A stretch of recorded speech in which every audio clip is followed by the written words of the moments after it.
Hi boys and girls, it's Mrs. B with your art club video for the week. It is the last week of February and I am really crossing my fingers that our snowy weather is ending and we're headed into some springtime weather soon. March is coming in just about a week. So we're gonna get ready for spring today by making a spring showers picture. So this project is kind of a step-by-step drawing in parts of it, and it's kind of from your imagination in other parts. So I'm gonna put a picture of the steps in this email for you so you know exactly how to draw the umbrella and the person. So it starts with kind of a gumdrop shape. You're gonna add in your lines, little U shapes at the bottom of each line, and then you erase out that part. You add the bottom of a raincoat. This is the picture of a person who's looking forward. So this is the back of the person. And it could be you. It could be a made-up person from your imagination. I did Mrs. B. So this is the raincoat, and those are the arms. And this is the back of the person. Legs and rain boots. And you can certainly change it. If you have a different style raincoat, or if you want to make the boots look like your own rain boots, you could do that. And then we're gonna add in the horizon line, which we've been learning about in a landscape. That's sky, and under the horizon line is the land. And I like to draw puddles in mine too, because I think it's fun in the spring to splash in the puddles. So after you make your umbrella, raincoat, legs, and boots, you're gonna trace everything with a Sharpie and add color. Now how you add color is up to you. You have some choices. You have your crayons, you have your watercolors, you might have markers, you might have colored pencils. I decided to use the watercolor and crayon resist that we've been practicing in art. So I made the puddles blue and white. I did some hidden white raindrops and I did some blue raindrops with my light blue crayon. I added a cloud with a little sun peeking out. And now I'm gonna show you what I'm gonna do for my sky. I really love in the spring to make rainbow art. So I'm gonna make a watercolor rainbow in the sky. So I'm gonna paint it in rainbow order, of course. I'm gonna start with my red.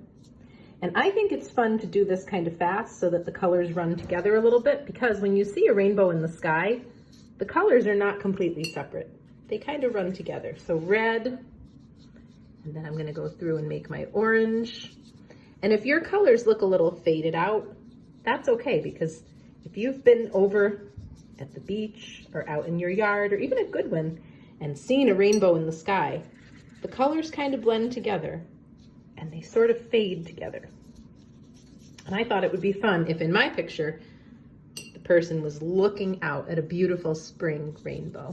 You could also add spring flowers to your grass. That would be a nice thing to do. You could change it completely and make your person standing on the beach. And instead of doing green grass, you could make the sand with some sand castles and the ocean in the background. I like to go to the beach all times during the year, even on rainy spring days. Whoops, I'm going to blue. I have to go to green next, Mrs. B. Oh my goodness. Red, orange, yellow, green.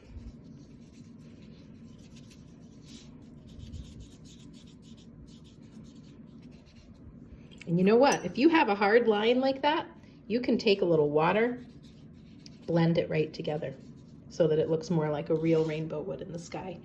Now I can go to my blue. And if you want to get really fancy, you could add a little indigo, and indigo is halfway between blue and purple. So you could do a little blue with a little purple. I'm just going to go straight to purple in mine.